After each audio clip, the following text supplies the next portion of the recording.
I'm from Brownsville. I'm from East New York. I'm from Flatbush. Say I'm BK all day. I'm from the county where the Kings don't play. Heads crack for pain, PJ hallways. No matter where we in the house all day. Where Brooklyn at, so we don't play no games. We talk after, cause action's faster. Then bounce to the crib and roll the Dutch master.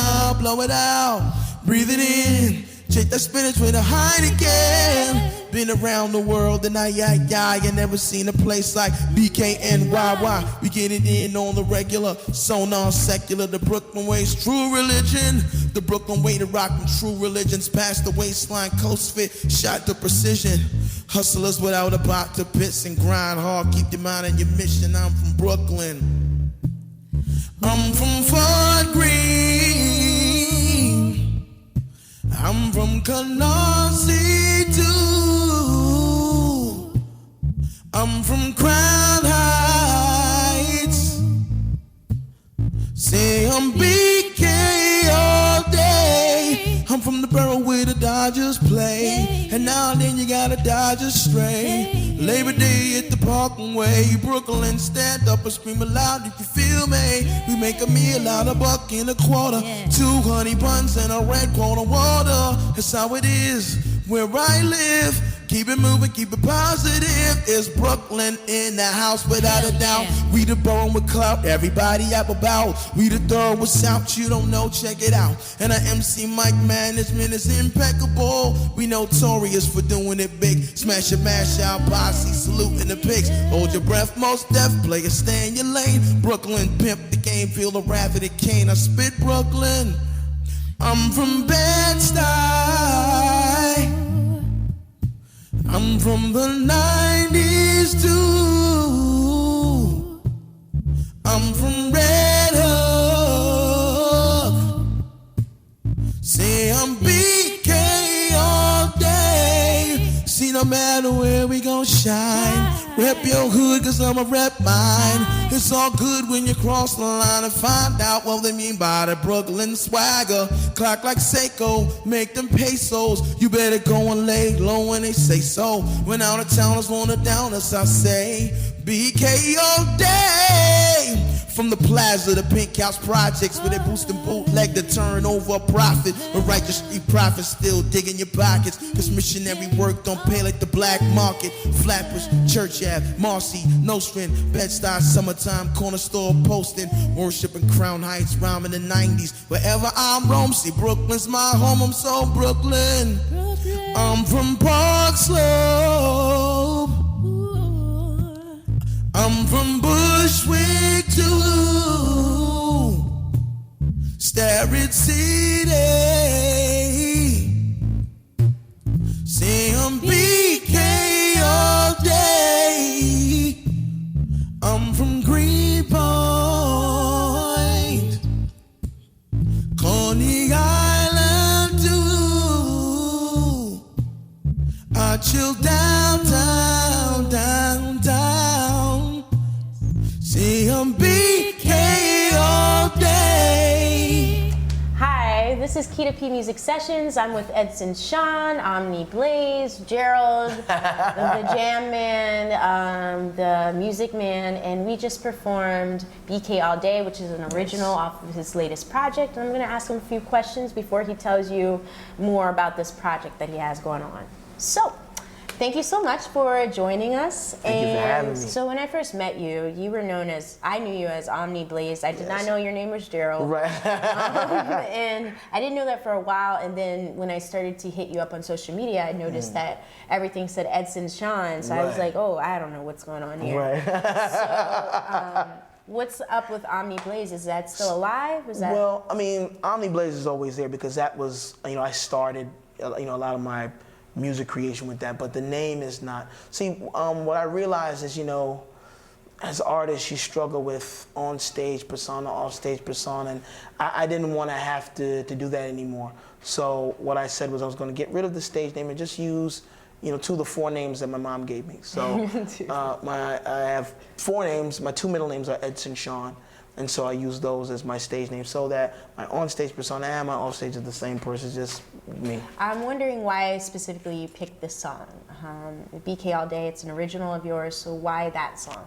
Well, this particular song I chose, one, because born and raised in Brooklyn, and I love this borough. So I wanted to have a song that kind of embodied how I felt about it. BK All Day is my ode to Brooklyn, my love of Brooklyn. I wanted that to translate whether I'm in Brooklyn, New Jersey, Albuquerque. I wanted them to feel how I feel when I think about Brooklyn. So even within the song, I use specific ideas like taking $1.25 and making lunch out of that. Like you get 2 honey buns and a quarter water.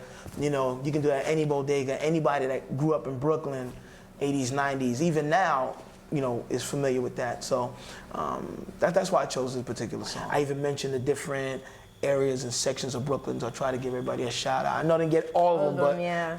I try to get the majority of it. I know that you don't necessarily just play the bass. I met you and I remember you behind the keys. I know that you play the bass, I know that you play the keys, I know you play the guitar, I know that you sing, and I've seen you fiddle on the drums, but I don't know if you claim, you know. I'm not gonna claim I'm a drummer. I can get by. Okay.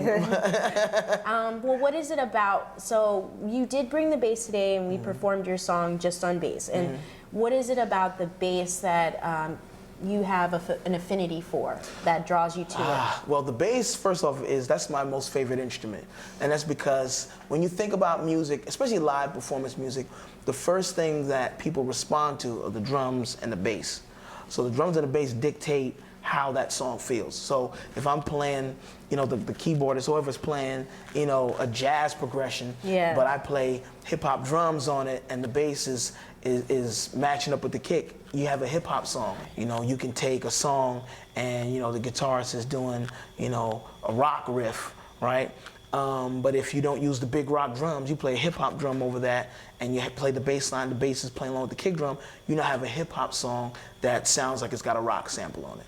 But then you take that same riff and then you play the big, Aerosmith drums on it, and you fast, and then you have a rock song. So the drums and the bass for me, I feel like they dictate how the music feels. Have you had any big struggles with the bass? Like, of course. You have those moments where you're just like, ugh. Absolutely. I've definitely had that. I've definitely put the bass down. I've definitely said, you know what? I'm gonna take my keyboard and play this bass line on the keys and forget it. But for me, the most difficult thing that for me with the bass is playing live, because when I'm playing bass and singing at the same time. Like I can play live if I'm just sitting in the back and I'm just playing bass the whole time, but when I play bass and sing, I often find that was a challenge for me, because you have to separate, unless you're like Bootsy Collins, who can do that very well. It's very difficult. It was difficult for me to separate the playing and the singing, because I felt like one or the other would suffer. You have to separate your playing from your singing.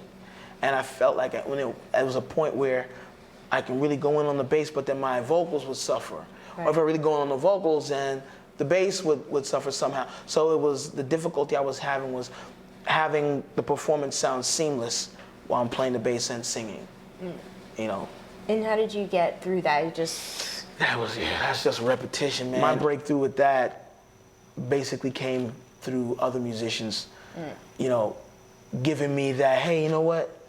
I want you to play my band. You sound pretty good doing that. That was what kind of said, okay, you know what? Maybe I'm not as bad as I thought. Because any artist is their worst critic, and I'm definitely my worst critic. So, gigging with people and forcing myself to sound bad in public, but, still push through it. Because I think sometimes when you don't put yourself in those uncomfortable situations, you never have a breakthrough. And that was the point where I still don't feel like I am where I need to be with that instrument. If you could go back in time, what would you tell your 20-year-old self? What advice musically? Would it be get a job, stay in school, or focus, practice, or whatever? What music advice, after living all this time as you and your experience, would you go back and tell your 20-year-old self? Practice more, practice, because mastering your craft is the one thing that ensures the integrity of your product. So, you can have a dope website and your videos look great, but if you're not mastering your art, Right. then, you know, what's the point of doing it? It says it takes about 10,000 hours to achieve mastery. So I mean, that means constantly practicing, making time for it. Even if you got like a part-time job, you know, we make time for the stuff that we want to do, right? So taking some of that time and really dedicating it to mastering your instrument, your vocal, your songwriting, whatever it is, that's very important. And I think that's something I took for granted, you know, being a young musician. I know you have a project out. Yes.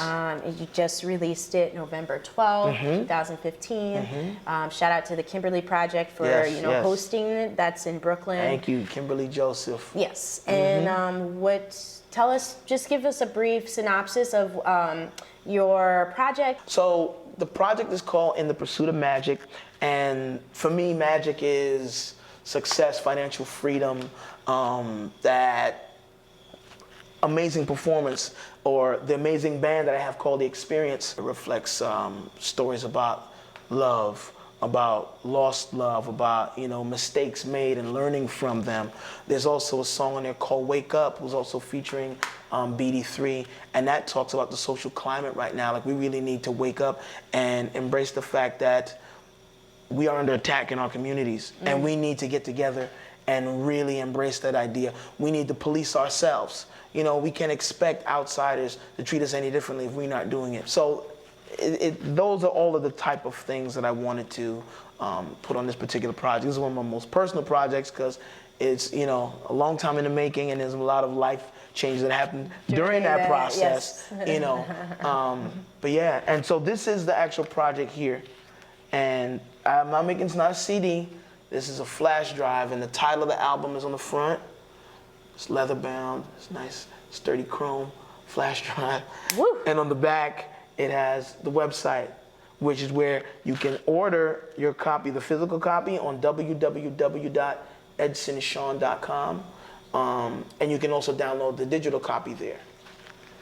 Wow. But yeah, this is very special, yeah. So on that note, where can we find you live in Brooklyn? Yeah, so live in Brooklyn every first Saturday we'll be at Come On Everybody at Sunday Fun Day.